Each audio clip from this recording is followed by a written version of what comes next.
अक्सर कहा जाता है ना कि जेनजी मतलब वो पीढ़ी जो सोशल मीडिया में ही खोई रहती है। उसी पीढ़ी ने नेपाल की पूरी सरकार को घुटनों पर ला दिया। आखिर हुआ क्या वहां? सबसे बड़ा सवाल तो यही है कि एक प्रोटेस्ट जो कहने को तो बस एक सोशल मीडिया बैन के खिलाफ था, उसने पूरी की पूरी सरकार को कैसे गिरा दिया।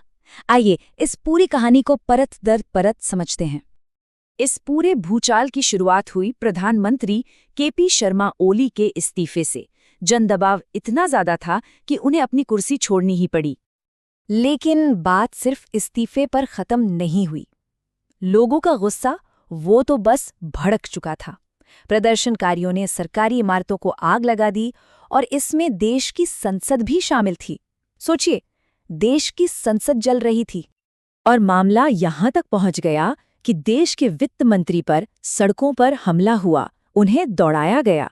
ये तस्वीरें ये साफ दिखाती हैं कि जनता का गुस्सा किस हद तक पहुंच चुका था। ये सब कुछ इतनी तेजी से हुआ, यकीन करना मुश्किल है। बस 48 घंटे।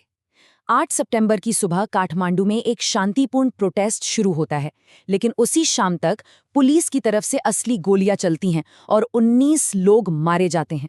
बस इस एक घटना के बाद 9 सितंबर की सुबह तक ये छोटा सा विरोध पूरे देश में एक आंदोलन बन चुका था और उसी शाम प्रधानमंत्री ओली को इस्तीफा देना पड़ गया। सिर्फ 48 घंटों में सब कुछ बदल गया। तो क्या ये सब बस एक सोशल मीडिया बैन की वजह से हुआ, जैसा कि ज्यादातर खबरें बता रही हैं? नहीं, कहानी इतनी सीधी नहीं है। असल में ये बैन तो बस एक चिंगारी थी। असली वजह तो वो बारूद था जो सालों से इकट्ठा हो रहा था। चलिए पहले चिंगारी की बात करते हैं। तो चिंगारी थी एक देशव्यापी सोशल मीडिया बैन। हुआ ये कि 3 सितंबर 24 को सरकार ने एक साथ 26 प्लेटफॉर्म्स पर बैन लगा दिया। वजह ये बताई गई कि इन कंपनियों ने लोकल लेवल पर रजिस्टर नहीं किया था और सरकार का कहना था कि साइबर क्राइम और फेक न्यूज रोकने के लिए ये बहुत जरूरी है। अब बैन हुए प्लेटफॉर्म्स में सब बड़े नाम थे। Facebook, Instagram, WhatsApp, YouTube, x सब बंद। पर एक मजेदार बात देखिए, टिकटॉक बैन नहीं हुआ। क्यों? क्योंकि उसने लोकल रजिस्ट्रेशन करवा लिया था। तो फिर से वही सवाल, क्या ये बैन ही असली वजह थी? नहीं, बिल्कुल नहीं। जैसा मैंने कहा, ये सिर्फ चिंगारी थी जिसने उस बारूद में आग लगाई जो दशकों से इकट्ठा हो रहा था। तो चलिए अब बात करते हैं उस बारूद की। वो कौन से 3 बड़े मुद्दे थे जिन्होंने नेपाल को इस मोड़ पर लाकर खड़ा कर दिया? सबसे पहला और शायद सबसे बड़ा मुद्दा, बेरोजगारी। 2024 का आंकड़ा है 20.82%। मतलब हर 5 में से एक नौजवान के पास कोई काम नहीं है, कोई भविष्य नहीं है। और इस गुस्से को काठमांडू में लगे एक पोस्टर की ये लाइनें शायद सबसे अच्छे से बताती हैं। लिखा था, नेताओं के बच्चे विदेश से गुच्छी के बैग लाते हैं और आम लोगों के बच्चे ताबूत में लाए जाते हैं। ये इशारा उन हजारों नेपाली नौजवानों की तरफ है जो सिर्फ पैसे कमाने के लिए रूस यूक्रेन जैसे युद्धों में लड़ने और मरने पर मजबूर हैं। सोशल मीडिया पर लोगों को ये 2 नेपाल साफ साफ दिख रहे थे। एक तरफ थे नेताओं के बच्चे जिनकी फॉरेन ट्रिप्स, डिजाइनर कपड़े और लग्जरी गाड़ियों की तस्वीरें भरी पड़ी थीं, और दूसरी तरफ था आम नेपाली नौजवान जिसके हिस्से में थी बेरोजगारी, मजबूरी में पलायन और विदेशी जमीन पर जंग। बारूद का दूसरा हिस्सा था भ्रष्टाचार का वो चक्र जो कभी खत्म ही नहीं होता। सोचे पिछले 17 सालों से वही कुछ चेहरे और उनपे लगे वही पुराने आरोप। नेपाल की राजनीति पिछले करीब 2 दशकों से बस 3 बड़े चेहरों के इर्द गिर्द घूम रही है: शेर बहादुर देउबा, पुष्पकमल दहल और केपी शर्मा ओली।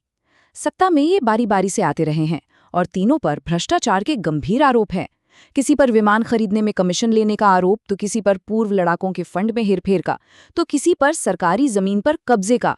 मतलब लिस्ट लंबी है। तो सवाल फिर वही है, अगर ये गुस्सा, ये बेरोजगारी, ये भ्रष्टाचार सालों से था, तो फिर इसी सोशल मीडिया बैन ने वो आखिरी तिनके का काम क्यों किया? ऐसा क्या था इस बैन में? क्योंकि ये बैन सिर्फ फ्री स्पीच या एंटरटेनमेंट का मामला नहीं था। इसने 2 जरूरी लाइफलाइंस पर सीधा हमला किया। पहला, नेपाल की इकोनॉमी की रीढ़ यानी टूरिज्म इंडस्ट्री। बुकिंग से लेकर प्रमोशन तक सब कुछ सोशल मीडिया पर टिका था, जो रातों रात ठप हो गया।